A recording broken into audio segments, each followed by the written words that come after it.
ফজল হোসেন ভৈরবী সাহেবের নাম নিশ্চয় আপনারা শুনেছেন।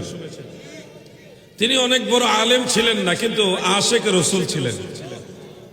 নবী পাকের শান-মান নিয়ে আলোচনা করতেন, আউলিয়া কেরামের শান-মান নিয়ে আলোচনা করতেন, মা বাবার ওয়াজ করতেন। সন্তানরা মা বাবার ওয়াজ শুনে কান্ত। সেই ভৈরবী সাহেব একটা ওয়াজ করতেন। এই ওয়াজটা হলো, সর্বশেষ জাহান্নাম থেকে যে লোকটা আসবে। তো ওয়াহাবি মৌলবীরা বলতো এগুলি মিথ্যা কথা, জাল হাদিস, কোরআন হাদিসে নাই, বানোয়াট ইত্যাদি ইত্যাদি। তা আমার মনে একটা ছিল যে ভৈরবী সাহেবের এই কথাটা বা এই কথাগুলোর দলিল আসলে কোরআন হাদিসে আছে কিনা আমি খুঁজে বের করব। যেমন হরিণীর ঘটনা তিনি বলতেন, ওয়াহাবিরা এটাকে জাল হাদিস বলতো। আর একটা গাছের ঘটনা বলতেন, উড়াল দিয়া নবীজির কাছে আসছে, কালেমা পড়ছে, এটাকে ওয়াহাবিরা জাল বলতো। তারপরে ওই যে নবীজির রাস্তার মধ্যে বুড়ি কাটা দিয়ে রাখতো, এটাকে ওয়াহাবিরা জাল হাদিস বলতো। তা আমি কি করেছি, বিভিন্ন কিতাব তালাশ করে করে ওই ভৈরবী সাহেব যে ওয়াজগুলি করছে এগুলি খুঁজে খুঁজে দেখছি আসলেই জাল নাকি আছে। খুঁজে দেখি না, ওয়াহাবিরাই জাল, ওই ঘটনা কোরআন হাদিসে আছে। এর মধ্যে এই ঘটনাটা হলো অন্যতম।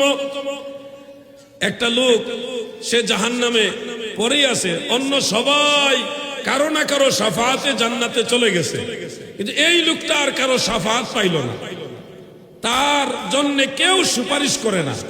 সে জাহান্নামে একেবারে অতল গহ্বরে পড়ে আছে, সর্বনিম্ন স্তরে। এমন অবস্থায় এই লোকে জাহান্নামের ভিতর থেকে আল্লাহ তাআলাকে ডাকা শুরু করবে।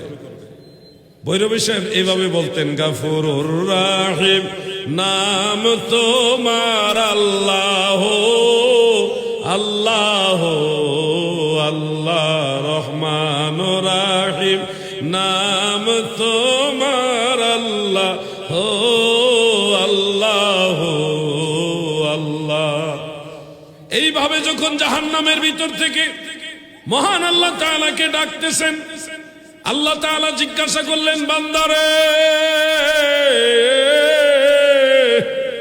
তুমি কেন ডাকো? সে বলবে, আল্লাহ জাহান্নামের অতল গহ্বরে পড়ে আছি, আগুনে জ্বলতে জ্বলতে কয়লা হয়ে গেছে। দুনিয়াতে শুনেছিলাম মানুষ আপনাকে এইভাবে ডাকে, সেটা মনে পড়েছে, এই জন্য আপনাকে ডাকলাম। আল্লাহ আমি আপনাকে ডাকছি, আপনি কেন তো তারা দিয়ে জিজ্ঞাসা করেন, আপনার কি মায়া লাগছিনি? আল্লাহ কয়, তুমি যেহেতু ডাকছো, কেন ডাকছো আমাকে বলো। তখন সে বলবে, আল্লাহ এই গভীর গর্ত থেকে, আগুনের গর্ত থেকে তুলে আমাকে জাহান্নামের উপরের দিকে একটু যদি দিয়া দেন, আমি আপনার কাছে আর কিছু চাই না, এটুকু চাই, ওয়াদা করলাম আর কিছু চাইব না। আল্লাহ তাআলা তাকে জাহান্নামের অতল গহ্বর থেকে তুলে জাহান্নামের উপরিভাগে তুলে দিবেন। এখানে একটু হিট কম, আগুনের হিট একটু কম, নিচের চেয়ে কম আর। তো ওইখানে আগুন তো আগুনেই, জাহান্নামের আগুনটাও এখানে তাই করছে। কিছুক্ষণ পরে আবার আল্লাহ তাআলাকে ডাকতেছে, গাফুরুর রাহিম নাম তোমার আল্লাহ, আল্লাহ আল্লাহ। আল্লাহ তাআলা বলবে, আবার ডাকো কেন, আবার ডাকো কেন? তুমি না বললা ডাকবা না, তুমি না ওয়াদা করলা। আল্লাহ ডাকলে ভালো লাগে, ডাকলে ভালো লাগে, তো কেন ডাকছো? আল্লাহ আমাকে যদি আপনি দয়া করে জাহান্নামের গেটের ভিতরের সাইডে রেখে দেন তাইলে চলবো, বাইরে দেওয়া লাগবো না, ভিতরের সাইডে রেখে দেন। আল্লাহ আর কিছু চাইবো না, আর ডাকবো না, আমি ওয়াদা করলাম আর ডাকবো না। আল্লাহ কই, ঠিক আছে তো, আর চাইবা না, ওয়াদা ঠিক আছে তো, ওয়াদা ওয়াদা, আর চাইবো না।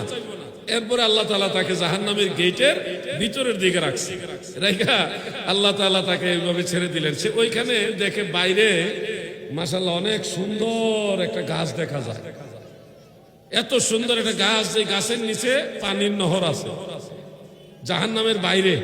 এই গাছটা সে জাহান্নামের ভিতর থেকে দেখবে, দেখে আবার সে আল্লাহ তাআলাকে ডাকবে, গাফুরুর রাহিম নাম তোমার আল্লাহ, আল্লাহ আল্লাহ। মহান